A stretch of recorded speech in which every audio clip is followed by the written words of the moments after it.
Hello students, today in this video we will discuss about the agents of socialization.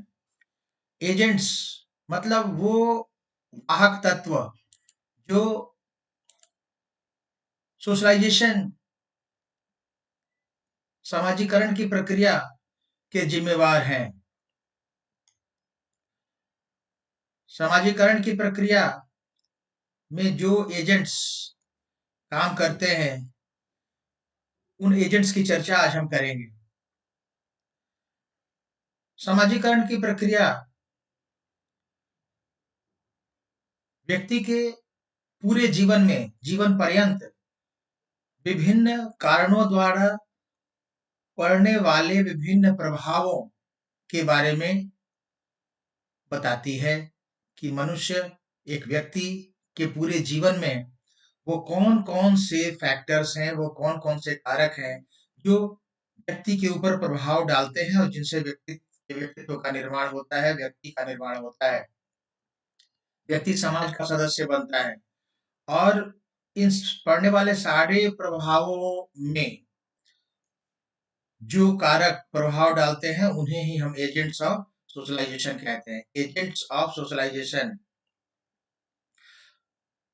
कोई भी एक व्यक्ति जब समाज में रहना प्रारंभ करता है, जब जन्म के बाद जब समाज में आता है, तो बहुत सारे समूह, व्यक्ति, संस्थाएं ऐसी होती हैं जिनका प्रभाव व्यक्ति के ऊपर पड़ता है। व्यक्ति जिस समाज में रहता है, उस समाज में अपने आस-पास, अड़ोस-पड़ोस, स्कूल जिन व्यक्तियों के बीच वो रहता है, उन व्यक्तियों का प्रभाव, उन संस्थाओं का प्रभाव, उन समूहों का प्रभाव, जिन समूहों का व्यक्ति सदस्य होता है, जिन समूहों में रहता है, इन सब का प्रभाव व्यक्ति के ऊपर पड़ता है।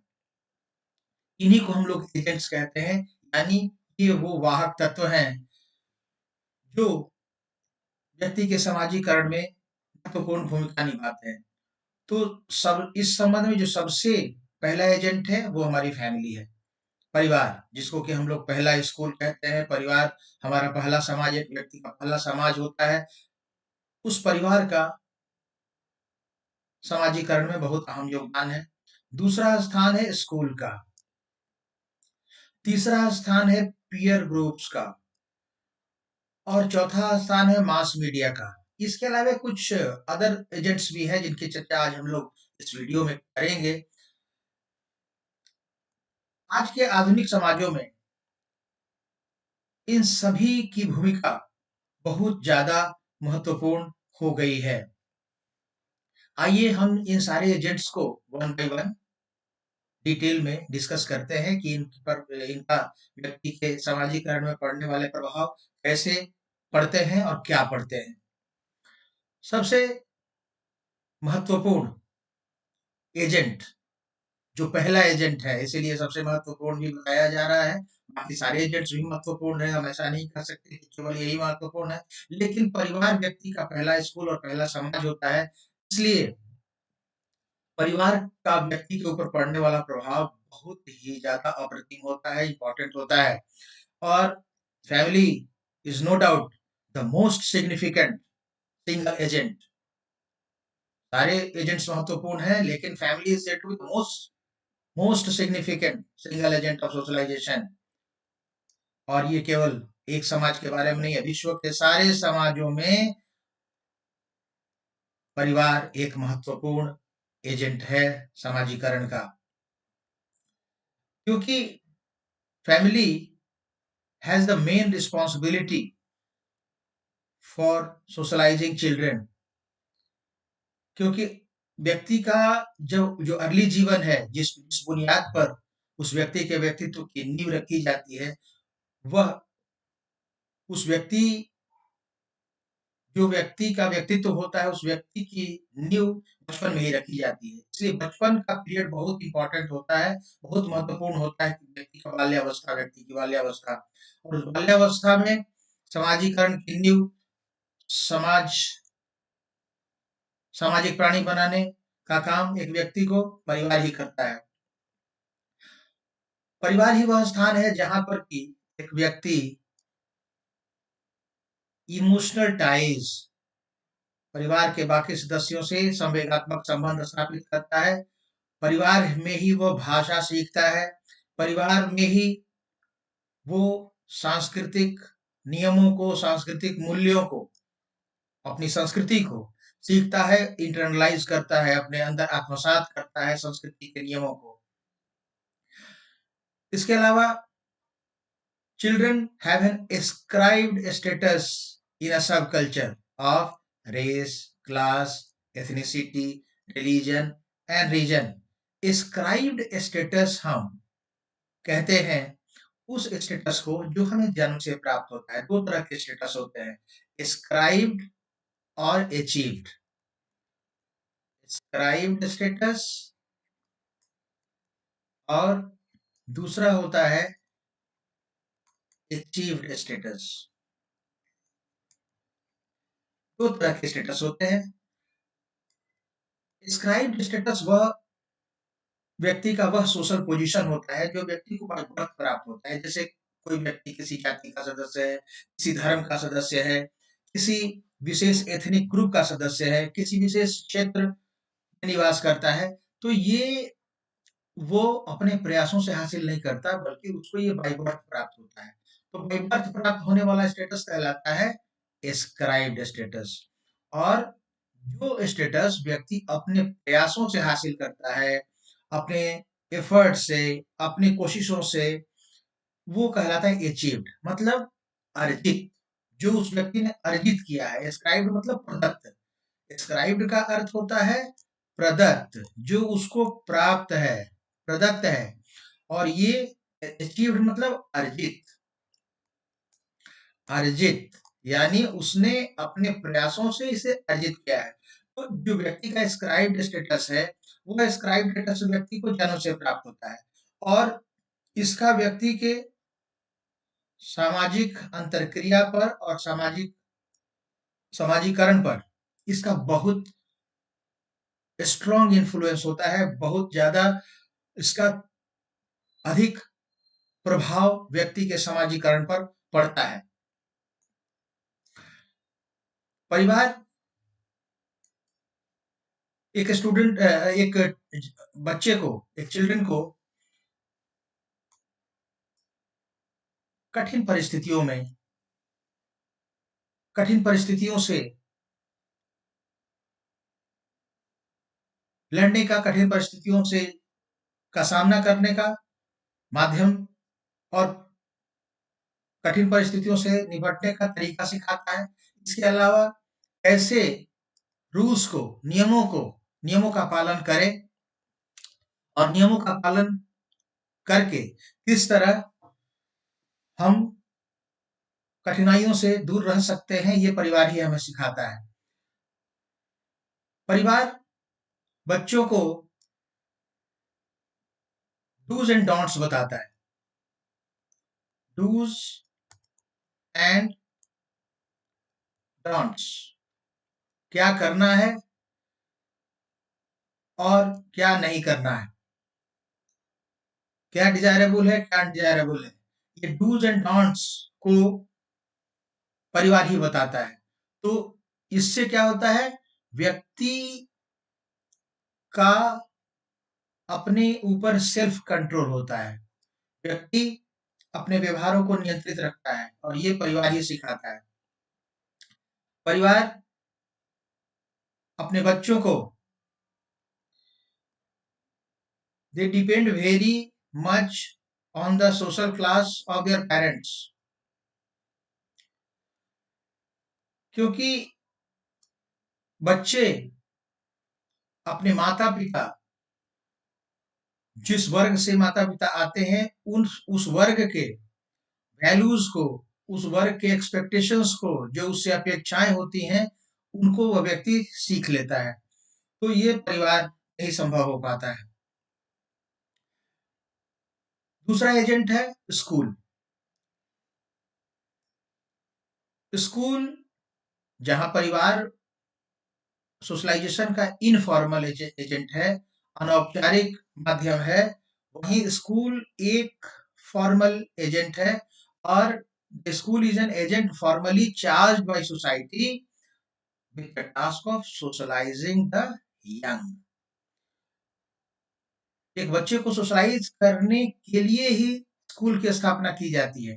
इसका काम ही है बच्चों को सिखाना about the skills and values of the society. Different skills, values. Values are the things which a society understand in terms of good and bad. These are the values. What are good for society? वो मूल्य होते हैं। तो समाज के मूल्यों को भी, जैसे honesty is the best policy, honesty is the best policy, this is a value. अब इस वैल्यू को परिवार ही एक बच्चे के अंदर इंटरनलाइज करता है, एक बच्चे के अंदर इंटरनलाइज करके बच्चों को सिखाता है। तो इसके अलावा participation in the life of the school also lessens the children's dependency on the family and creates new skills to the wider society beyond. जब बच्चा स्कूल के संपर्क में आता है तो धीरे धीरे बच्चे का फैमिली के ऊपर डिपेंडेंस ये घटता जाता है और स्कूल के ऊपर ये डिपेंडेंस बढ़ता जाता है। स्कूल के ऊपर dependence it increases and family के ऊपर डिक्रीजेस, घटता जाता है। परिवार के संपर्क में जब आता है, बच्चा जब स्कूल के संपर्क में आता है, sorry, the immediate task of the schools is to socialize the young in cognitive skills such as reading, mathematics, and to provide knowledge about a variety of subjects. जब स्कूल में बच्चा जाता है, गणित, इतिहास, रसायन शास्त्र और भी इतने सारे बहुत सारे सब्जेक्ट्स जो कि इनके बारे में परिवार में जानकारी संभव नहीं थी, इसके बारे में एक व्यक्ति को जानकारी कहाँ मिलती है? स्कूल में। मैथमेटिक्स की जानकारी, हिस्ट्री की जानकारी, केमिस्ट्री की जानकारी और भी सारे सब्जेक्ट्स की जानकारी। तो school provide knowledge about A variety of subjects जो कि परिवार में संभव नहीं हो पाता। स्कूल बच्चों को नीट एंड क्लीन रहने का सिखाता है, पंक्चुअलिटी, समय का पालन करने को सिखाता है। स्कूल एक बच्चे को भविष्य में आने वाली अपनी भूमिकाओं के साथ निर्वाह करना, भूमिकाओं का पालन करना, एक बच्चा आगे चलकर इंजीनियर बनेगा, डॉक्टर बनेगा, वकील बनेगा, समाज में रहने के लिए उसको तैयार करता है। जो उसके फ्यूचर रोल्स होंगे, उन फ्यूचर रूल्स का पालन करना सिखाता है, जहां पर कि पंक्चुअलिटी, सुपीरियर्स का ऑर्डर्स ओबे करना, सुपीरियर इंफीरियर में डिफरेंस और लीडर्स को फॉलो करना, लीडरशिप की क्वालिटी, ये सारा कुछ स्कूल ही हम लोगों को बताता है, एक बच्चे को बताता है, बच्चे को सोशलाइज करता है। तो इस तरह से स्कूल का महत्व बहुत अधिक है। अगला एजेंट है पीयर ग्रुप। जब बच्चे कुछ बड़े होते हैं तो बच्चों का समय परिवार से बाहर अपने समान उम्र के बच्चों के बीच गुजरता है, जो उसके उम्र में तो समान होते ही हैं, बाकी सारे गुणों में भी समान होते हैं। परिवार से बच्चा बाहर निकलता है तो इसी समूह को हम लोग पीयर ग्रुप कहते हैं। तो जब बच्चा इनके संपर्क में आता है, पीयर ग्रुप के संपर्क में आता है, तो पीयर ग्रुप्स का प्रभाव बच्चे के ऊपर बहुत ज्यादा पड़ना शुरू हो जाता है। Of equivalent age and other social characteristics, इन सारे मायनों में बच्चे जो एक समान होते हैं, वो पीयर ग्रुप कहलाता है। और इस पीयर ग्रुप का प्रभाव बच्चे के ऊपर बढ़ने लगता है, परिवार का प्रभाव घटने लगता है।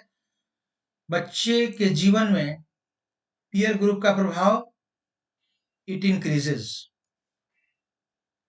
इट इंक्रीजेस और पेरेंट्स का प्रभाव पेरेंट्स का प्रभाव दैट डिक्रीजेस, ये डिमिनिश, ये घटने लगता है, डिमिनिश, ये मैंने नीचे की ओर लिखा है घटना, और ये पीयर ग्रुप्स का प्रभाव बढ़ने लगता है। और आज के आधुनिक समाजों में जहाँ पेरेंट्स, माता पिता बाहर काम करते हैं, दूर काम करते हैं, घर से दूर रहते हैं, वहाँ माता पिता का प्रभाव बच्चों के ऊपर कम पड़ता है। और बच्चे जिन बच्चों के साथ रहते हैं, अपने पीयर ग्रुप्स, उन पीयर ग्रुप्स का प्रभाव बच्चे के ऊपर बहुत ज्यादा पड़ता है।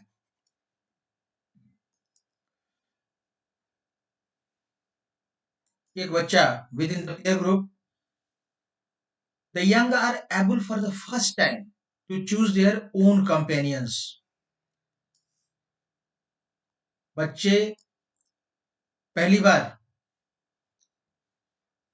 अपना साथी चुनने को स्वतंत्र होते हैं और अपना साथी उनको चुनना होता है, जिसके साथ वो खेल सके, उठ सके, बातें कर सकें, उनके साथ इंटरेक्शन कर सके on the basis of equality.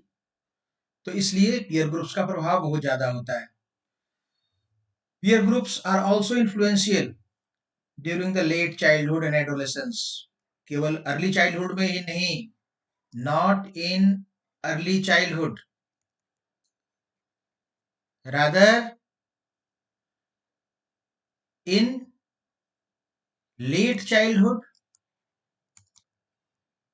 and adolescence.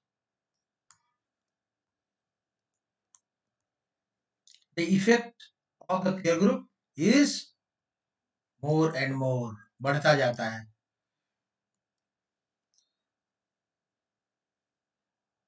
अब आकर के पीयर ग्रुप्स का प्रभाव आगे चलकर और ज्यादा बढ़ जाता है, और बच्चे जब समाज में निकलते हैं तो वो अपनी पहचान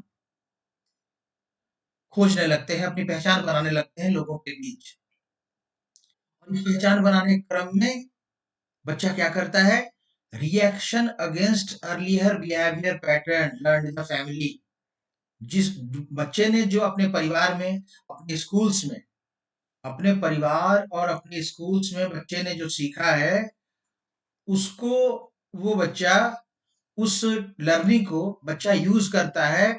जब पीयर ग्रुप्स के संपर्क में आता है तो इस फैमिली और स्कूल से सीखी हुई बातों को वो अपने दोस्तों के साथ, मित्रों के साथ अपनी आइडेंटिटी कायम करने में उन स्किल्स को बच्चा यूज करता है। ये पीयर ग्रुप्स जो होते हैं, ये peer groups provides new norms and values for its members.